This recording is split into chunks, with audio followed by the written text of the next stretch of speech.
कादरोजीम नाम में आप सबकी सलामती हो। मैं आप सबको हमारे हर रोज़ के बाइबल रीडिंग के प्रोग्राम में खुशामदीद कहती हूँ। मेरे अजीज़ों, इससे पहले हमने अपने डेली बाइबल रीडिंग के प्रोग्राम में खुदावंद के कलाम में से कज़ात की किताब उसका 8वीं आयत से लेकर 15वीं आयत तक खुदावंद के कलाम को पढ़ा था। और आज हम खुदावंद के कलाम में आगे बढ़ते हुए बाइबल मुकद्दस में से कज़ात की किताब उसका पहला बाब और उसकी 16वीं आयत से लेकर हम 26वीं आयत तक खुदावंद के कलाम को पढ़ेंगे। और इससे पहले मैं खुदावंद के कलाम को पढ़ना शुरू करूं, आप सबसे गुजारिश करती हूं कि आप जितने मेरे साथ ऑनलाइन आ चुके हैं, इस वीडियो को ज़रूर अपनी वॉल पर और दूसरे ग्रुप्स में शेयर कर दें ताकि मज़ीद लोग हमें खुदावंद का कलाम सुनने के लिए ज्वाइन कर सकें। साथ ही मेरे साथ अपनी बाइबल मुकद्दस को ज़रूर खोलें। ख़ुसूसन हिंदी समझने वाले बहन भाइयों से मैं गुजारिश करती हूँ, उर्दू के कुछ वर्ड जो हैं वो बहुत डिफ़िकल्ट हैं। आप ज़रूर मेरे साथ हिंदी बाइबल को खोलें और निकालें बुक ऑफ जजेस उसका चैप्टर 1 और वर्स 16 से यूँ लिखा है, और मूसा के साले किन्नी की औलाद खजूरों के शहर से बनी यहूदा के साथ यहूदा के बियाबान को जो अराद के जनूब में है चली गई। यहाँ मेरे अजीज़ों, इसकी 16वीं आयत से जो जिक्र किया जा रहा है ये मूसा की बीवी का भाई था, जिसकी नस्ल के बारे में लिखा गया है कि इनकी औलाद जो है वो खजूरों के शहर से, यानी कि इनका पहले जो आबाद होना था, पहले जो इन्होंने अपना ठिकाना बनाया था वो खजूरों का शहर। खजूरों का शहर कौन सा? ये यरू का इलाका, यरू का शहर था। और यरू के शहर के लिए खुदा ने हुक्म दिया था कि इसको जो है वो आबाद ना किया जाए। इसके बारे में हम बड़ी डिटेल से जो है वो यशवा की किताब में पढ़कर सीख कर आ चुके हैं। तो यरू के शहर से जब यहाँ रहे हैं, उसके बाद ये उस जगह से निकलकर जो है यहूदा के साथ चले जाते हैं। लिखा है यहूदा के बियाबान में जो अराद के जनूब में है चली गई और जाकर लोगों के साथ रहने लगी। अब इन्होंने जो है जो मूसा के साले की औलाद या उसकी नस्ल के लोग थे, ये बड़े अच्छे और बड़े सादा लोग थे। तारीख़ बताती है कि ये बात को सुन लेने वाले, बात को मान लेने वाले हलीम लोग थे। और अब इन हलीम लोगों ने जो है वो जाकर यहूदा के साथ, यहूदा के कबीले में जो है वो रहना पसंद किया। अब यहूदा के कबीले का चुनाव क्यों किया गया? क्योंकि वो सबसे ज़्यादा ज़ोर आवर बहादुर कबीला था और इन्होंने उस कबीले के साथ जाकर रहने का फ़ैसला किया और जाकर रहने लग गए। आगे चलकर जब 17वीं आयत में आए तो लिखा है, और यहूदा अपने भाई शमौन के साथ गया और उन्होंने उन कनानियों को जो सिफ्त में रहते थे मारा। याद रहे जब हमने कज़ात की किताब इसके पहले बाब की पहली आयत से पढ़ना शुरू किया था तो वहाँ हमने देखा था कि यहूदा जो है वो खुदा के हुक्म से जंग की शुरुआत करता है, इलाकों को फतह करना शुरू करता है। और यहूदा अपने साथ जो है वो शमौन के कबीले को मिला लेता है और फिर उससे कहता है कि आज हमारे साथ तुम मिलकर जो है हमारी मदद करो जंग लड़ने के लिए, और आइंदा को फ्यूचर में जो है हम तुम्हारी मदद करेंगे। सो शमौन ने पहले यहूदा की मदद की। अब यहूदा अपने वादा के मुताबिक शमौन के कबीला के साथ बढ़ता है आगे और उनके लिए जो है वो जंग करता है। और लिखा है उन्होंने उन कनानियों को जो सिफ्त में रहते थे मारा और शहर को नाबूद कर दिया। सो उस शहर का नाम हुरमा कहलाया। हुरमा के जब मतलब पर गौर करें तो बर्बादी जो है, हुरमा का मतलब है बर्बादी। इन्होंने जिस शहर पर हमला किया वहाँ पर सब कुछ जो है वो तबाह और बर्बाद कर दिया और खुदा इनके साथ था। खुदा ने इनके दुश्मनों को वहाँ से निकाला। और याद रखें जो दुश्मन इसराइल के थे वो सिर्फ इसराइलियों के लिए नहीं बल्कि वो खुदा के दुश्मन थे। यही वजह थी कि खुदा का गज़ब उन पर भड़का और खुदा ने अपने लोगों के वसीला से उनको उस मुल्क से निकाल कर नेस्त और नाबूद कर दिया। आगे चलकर 18वीं आयत की तरफ आएँ तो लिखा है, और यहूदा ने गज़ा और उसकी नवाही और अस्कलून और उसकी नवाही और अकरून और उसकी नवाही को भी ले लिया, और खुदावंद यहूदा के साथ था। सो उसने कोहिस्तानियों को निकाल दिया पर वादी के बाशिंदों को निकाल ना सका क्योंकि उनके पास लोहे के रथ थे। लोहे के रथों के बारे में हमने परसों जब खुदावंद के कलाम को पढ़ा था तो तब भी जिक्र किया था। इससे पहले जब हमने यशवा की किताब को आखिर तक पढ़ा तो यशवा की किताब में भी हमने लोहे के रथों के बारे में जो है वो सीखा था, इन पर गौर किया था। अब कुछ इलाकों के लिए लिखा है कि वैसे तो यशुआ ने जो है, सॉरी मैं माजरत चाहती हूँ, यहूदा ने अपने बाकी भाइयों के साथ कबीले के मिलकर जो है वो जिस जगह को लेना चाहा उसने ले लिया। जहां उसने जंग की जो है वो शुरुआत की, खुदा ने हर जगह जो है उसे कामयाबी बख्श दी। लेकिन आगे चलकर हम देखते हैं कि लिखा है कोहस्तानियों को निकाल दिया, पर वादी के बाशिंदों को जो है वो वहां ना सका, क्योंकि उनके पास लोहे का रथ पर जो है अगर कोई शख्स जाता तो वो पूरा ही उसमें से चीरा जा सकता था। बहुत खतरनाक किस्म के रथ थे। लेकिन मेरे नज़दीक जब हम कलाम को पढ़ते हैं तो हम देखते हैं कि शुरू से लेकर अब तक खुदा ने जो है वो हर चीज़ पर इसराइलियों को फतह बख्श। समुंदर में वो नहीं डूबे, खुदा ने समुंदर को ही दो टुकड़े कर दिया। मिस्र की फौजें उनके पीछे आई, खुदा ने उनको वहाँ से भी बचाया।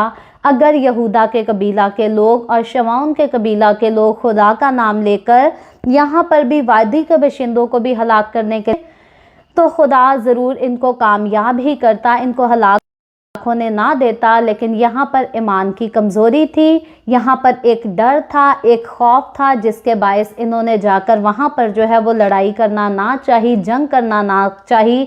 इनको लगा कि हमारी जानें जो है वो हलाक हो जाएंगी। याद रखें, खुदा जब हमारे साथ खड़ा होता और खुदा हमें जब हुक्म देता है कि मैं तुम्हारे साथ हूँ, ये काम तुम मेरा नाम लेकर करो, तो हमें हमेशा वो काम खुदा का नाम लेकर ईमान के साथ करना चाहिए। और जब हम खुदा पर ईमान रखते हैं तो फिर हम जितने भी ख़तरनाक रास्तों से क्यों ना गुजरें, खुदावंद हमें हमेशा बचा लेता है। लेकिन अगर कभी हम ईमान में कमज़ोर पड़ जाएं और खुदावंद की मर्ज़ी को मुकम्मल तौर पर पूरा ना करें, तो उसके एवज़ पर हमें जो है वो सज़ा भुगतनी पड़ती है या नुकसानात उठाने पड़ते हैं।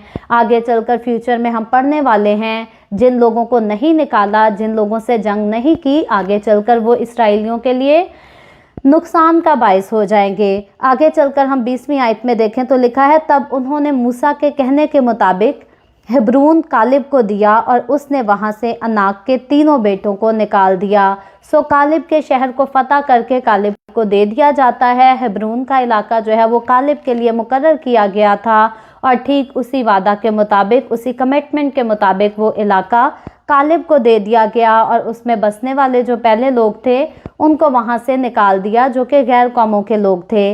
इसके बाद 21वीं आयत की तरफ आएँ तो लिखा है, और बनी बिन्यामीन ने उन यबूसियों को जो यरूशलेम में रहते थे ना निकाला। सो यबूसी बनी बिन्यामीन के साथ आज तक यरूशलेम में रहते हैं।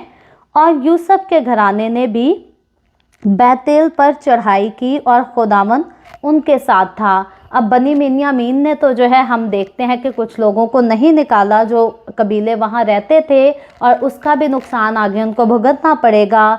लेकिन आगे यूसुफ के कबीला के लिए लिखा है कि उसने जो है वो बैतल पर चढ़ाई की और खुदावन उनके साथ था, खुदावन पर उनका ईमान था और खुदावन का नाम लेकर उन्होंने चढ़ाई की। बैतल का मतलब जो है वो खुदा का घर है।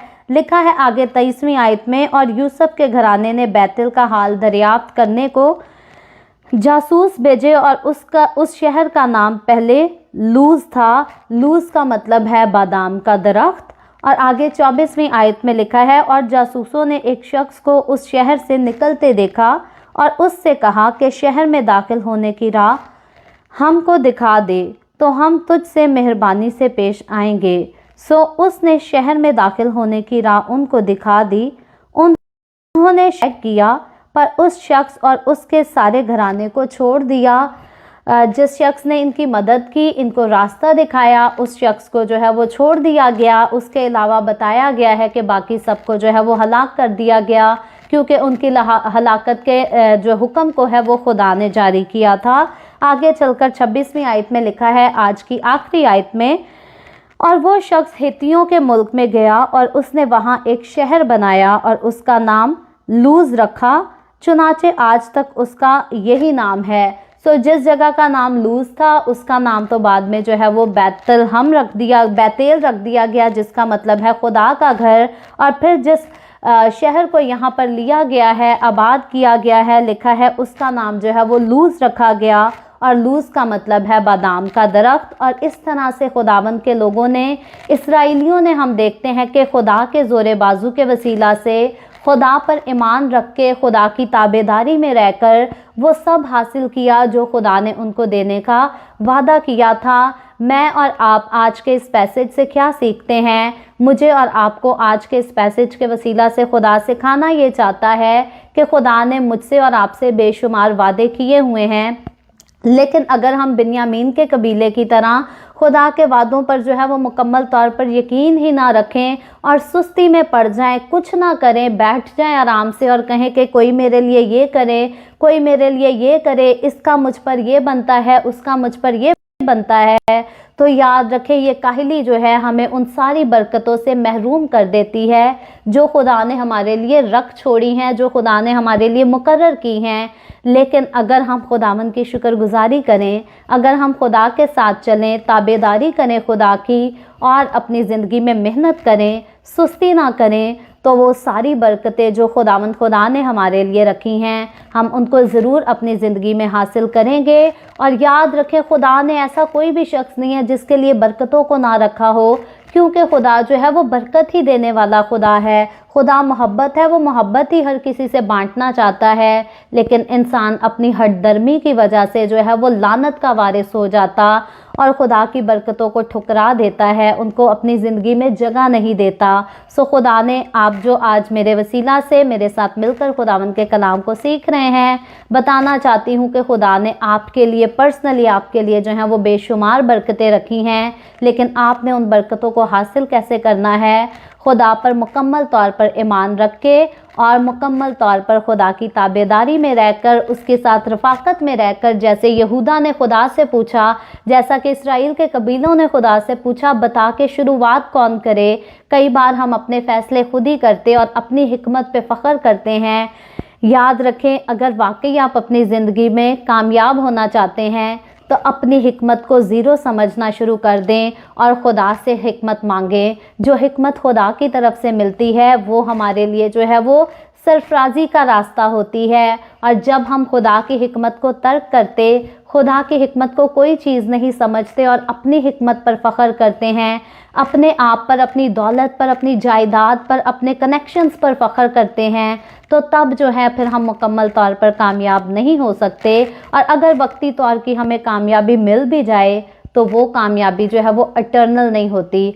सो इटर्निटी की तरफ जो है वो सिर्फ़ और सिर्फ खुदावंद की मोहब्बत लेकर जाती है, खुदा की वफ़ादारी, उसकी ताबेदारी लेकर जाती है, खुदा की रफ़ाकत लेकर जाती है। हम इसराइलियों में से देखते हैं जो खुदा की ताबेदारी में रहे वो बरकतों से भरे रहे, लेकिन जिन्होंने खुदा की नाफरमानी की वो अपनी ज़िंदगी में नाकाम हुए और बर्बाद हो गए। सो बरकतें खुदा की तरफ से हैं और नाकामियाँ और बर्बादियाँ खुदा जो है वो कभी भी किसी को नहीं देता अनलेस के कोई खुदा की नाफरमानी करे और ख़ुद उनको अपनी ज़िंदगी का हिस्सा बना ले। आप और मैं आज हम इस बात का अहद करें कि हम हमेशा खुदावंद की ताबेदारी करेंगे, खुदावंद के साथ रफ़ाकत में रहेंगे और अपनी ज़िंदगी के सारे फ़ैसले हम खुदा की मर्ज़ी से करेंगे। सो खुदावंद आज के कलाम के वसीला से मुझे और आपको, हम सबको बहुत बरकत दे। अभी हम दुआ करेंगे और इससे पहले मैं दुआ करूं, आप सबसे गुजारिश करती हूं कि आपके पास कोई भी प्रेयर रिक्वेस्ट है तो आप नीचे कमेंट में लिख सकते हैं। सो आए हम सब दुआ करेंगे। Hallelujah, hallelujah. प्यार से भरे ज़िंदा आसमानी बाप, लश्करों के रब, मैं तेरे प्यारे बेटे अपने प्यारे खुदावंद यीशु मसीह नासरी के नाम में तेरे कदमों में आती हूँ। तेरी शुक्रगुजारी करती हूँ इस वक्त के लिए जो तूने हमें बख्शा, ताकि हम तेरे पाक कलाम को पढ़ सकें, सुन सकें, इससे बरकत हासिल कर सकें। ऐ बाप आसमानी, जितने लोग मेरे साथ ऑनलाइन आए हैं तेरे कलाम को सुनने के लिए, जो लोग बाद में ऑनलाइन आकर तेरे कलाम को सीखेंगे, अपने इन तमाम लोगों पर अपना हाथ बढ़ाना, बरकत बख्शना, खुदावंद इनके घरानों को बरकत बख्शना और फजल बख्शना कि तेरे कलाम के वसीला से तेरे लोग बरकत पाएँ और तेरी हुजूरी में आगे बढ़ते चले जाएँ। जितने लोगों ने द वे ऑफ हेवन को स्टार्स दिए हैं खुदावंद, तो मैं उनके लिए भी तुझसे बरकत मांगती हूँ। तो ज़रूर उनके दिए को अपनी हुजूरी में कबूल कर और इसके एवज़ उनको बड़ा अजर दे, उनको कभी भी किसी चीज़ की कोई कमी ना होने पाए। ऐ बाप आसमानी, जितने लोगों ने इस वीडियो के नीचे कमेंट्स में अपनी अपनी दरख्वास्तें लिखी हैं या व्हाट्सएप पे हमें अपनी दरख्वास्तें भेजी हैं, मैं तेरी बंदी होते हुए तेरे लोगों की तमाम दरख्वास्तों को तेरे सामने पेश करती हूँ। तुझसे मिन्नत करती हूँ हर एक के साथ हो, तमाम तरह की बीमारियों से, दुखों, तकलीफ़ों, परेशानियों से भांजपन से, बेरोज़गारी से आज़ाद कर, ताकि तेरे लोग आज़ाद होकर तेरी शुक्रगुजारी करें, तेरे नाम की गवाही दे सकें। मैं तेरे तमाम खादमों को, मुकद्दसीन को, पाकलीसियाओं को, परस्तारों को तेरी हुजूरी में याद करती हूँ। उन सब पर भी अपना हाथ बढ़ा, सबको बरकत दे, अपनी पनाह में लिए रख, अपने जलाल, अपनी गवाही के लिए सबको कसरत से इस्तेमाल कर। मुझ पर अपना हाथ बढ़ा। The way of haven Facebook page पर सारी मिनिस्ट्री पर अपना हाथ बढ़ा। अपने जलाल के लिए, रूहों की नजात के लिए सबको और ज़्यादा कसरत से इस्तेमाल कर। बनी इसराइल पर तेरी बरकत, तेरी सलामती हो, और हम सब पर भी तेरी बरकत और सलामती हमेशा होती रहे। मसीह यस्सु के नाम में ये दुआ मांगती हूँ, आमीन। खुदावंद की सिखाई हुई दुआ में शरीक होंगे। आए हमारे बाप, तू जो आसमान पर है, तेरा नाम पाक माना जाए, तेरी बादशाही आए, तेरी मर्ज़ी जैसे आसमान पर पूरी होती है ज़मीन पर भी हो। हमारे रोज़ की रोटी आज हमें दे, जिस तरह हम अपने कर्जदारों को माफ़ करते हैं, तू भी हमारे कर्ज हमें माफ़ कर। हमें आजमाइश में ना पड़ने दे, बल्कि बुराई से बचा, क्योंकि बादशाही, कुदरत और जलाल हमेशा तेरे ही हैं, आमीन। आमीन। खुदावंद आप सबके साथ हो, आप सबको बहुत बरकत दे। मेरे साथ हर रोज़ ऑनलाइन आकर खुदावंद के कलाम को सुनने के लिए आप सबका बहुत ज़्यादा शुक्रिया। इस कलाम को जगह जगह शेयर करते रहें, ताकि हम सब के वसीला से अंजील की मनादी कसरत से हो सके। सो कल फिर खुदावंद ने चाहा तो इसी तरह the way of haven Facebook page पर ऑनलाइन आकर हम खुदावंद के कलाम को सीखेंगे। पाकिस्तान के सुबह 7 बजे, इंडिया के सुबह 7:30 बजे और कनाडा टोरंटो टाइम के मुताबिक रात को 10 बजे। आप ज़रूर ख़ुद भी आएँ, दूसरों को भी दावत दें, ताकि मज़ीद लोग हमें साथ ज्वाइन करें और खुदावंद के कलाम को सीखते रहें। सो खुदावंद आप सबके साथ हो, आमीन।